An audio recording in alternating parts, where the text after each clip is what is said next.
క్రైస్తలాడండి. ప్రభువైన యేసుక్రీస్తు నామములో మీకు అందరికీ శుభాభివందనాలు తెలియజేస్తున్నాయి. ఉదయకాలపు దీవెనలతో దేవుడు మిమ్మల్ని అందరినీ తృప్తిపరచును గాక.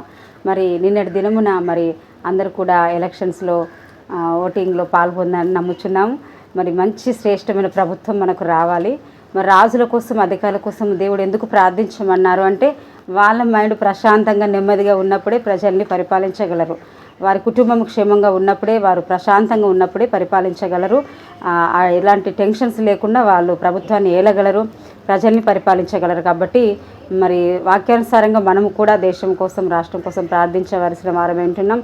మనకు దైవ చిత్తానుసారమైనటువంటి ప్రైమ్ మినిస్టర్ గారు, ప్రధానమంత్రి గారు ఎంపికలకు రావాలని మనం ప్రార్థన చేద్దాం. ఈ రోజుకు అయినా మరి శ్రేష్టమైన వాగ్దానం మనం చూద్దాం.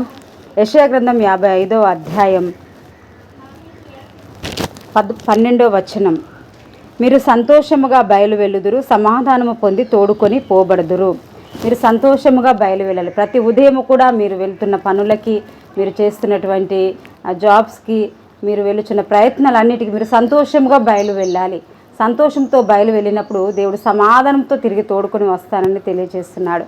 మరి ఈరోజు ఎలా ఉంటుందో, ఎలా జరుగుతుందో, ఈ పని కాదు, ఎక్కడే ఉంటాయి, ఎలా ఏంటి అని ఆ బిజీ మైండ్, ఆ గుణగడం సనడం మైండ్ పక్కన పెట్టి సంతోషంగా మనం బయటికి వెళ్ళినప్పుడు సమాధానంగా తిరిగి తోడుకుని రాబడతాం. మరి దైవలేఖనం సెలవిచ్చిన విధముగా మీరు అని దేవుడు తెలియజేస్తున్నాడు. సంతోషం, సమాధానం గురించి తెలియజేస్తున్నాడు. ఇవి రెండు కూడా మరి ఆత్మఫలములో రెండై ఉంటున్నాయి. సంతోషము, సమాధానం రెండు కూడా ఆత్మఫలములై ఉంటున్నాయి. మరి ప్రతి విశ్వాసి, ప్రతి ఒక్క భక్తుడు దైవ సన్నిధిలో సంతోష సమాధానం ఖచ్చితంగా పొందుకొని ఉండాలి. మన క్రైస్తవులను, మనకే దేవుని పిల్లలను మనకే సంతోషం లేక ఎల్లప్పుడూ ఏడుపు మొహాలతో, ఎల్లప్పుడూ గునుగుడు సనుగుడుతో, ఎల్లప్పుడూ ఇతరులు చేచాపే స్థితిలో మనం ఉన్నట్లయితే చాలా ఇబ్బందికరంగా ఉంటుంది. మనం ఇతరులకు శాంతి సమాధానాన్ని పంచలేము. క్రీస్తు ద్వారా కలిగే సంతోషం మనం పొందుకోవాలి, ఇతరులకు సంతోషాన్ని పంచాలి. క్రీస్తు ద్వారా వచ్చే ఆ సమాధానం, ఆయన సమాధానంకు కర్త. అంటే సమాధానాన్ని లీడ్ చేసేది, నడిపించేది ఎవరంటే ఈ భూమి మీద కానీ పరమందు కానీ ఎక్కడైనా ప్రభువుల వారు మాత్రమే సమాధానాన్ని ఇవ్వగలరు. మరి ఈ లోకపు సంతోషం ఉంది, అది ఆ సమయం మట్టుకే పనిచేస్తుంది. సమాధానం ఆ సమయం మట్టుకే పనిచేస్తుంది.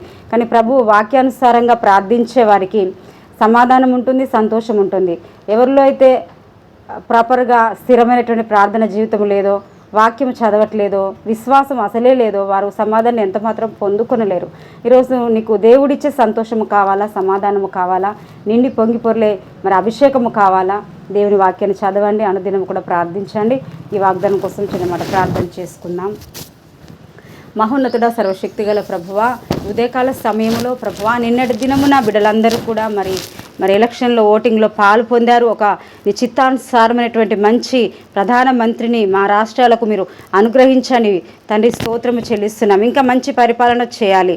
మరి విద్య, వైద్యం, ప్రతి పరిస్థితులు, వ్యవసాయం అన్నీ కూడా ప్రభుత్వాలు ఉపయోగకరంగా ఉండాలి. ముఖ్యంగా నీ వాక్యం సెలవిస్తుంది, మీరు సంతోషముగా బయలువెళ్ళుదురు, సమాధానంతో తోడుకుని రాబడుదురు అని. ఆ రీతిగా బిడ్డలు ప్రతిరోజు కూడా వారి యొక్క తన పనుల్లో, వారి ప్రయత్నాల్లో, వారి యొక్క కుటుంబ స్థితిగతుల్లో అన్నిట్లో వారు సంతోషంగానే ఉండాలి ప్రభు. ఆ సంతోషమే వారికి నిండైన ఆశీర్వాదం ఇవ్వగలగాలి. మీరిచ్చే సమాధానం బిడ్డలు పొందుకోవాలి. అలాంటి కృప, భాగ్యం, అభిషేకం ఈ రోజంతా కృప తోడుగా ఉంచి నడిపించమని యేసు నామములో ప్రార్థిస్తున్నాము తండ్రి. ఆమేన్.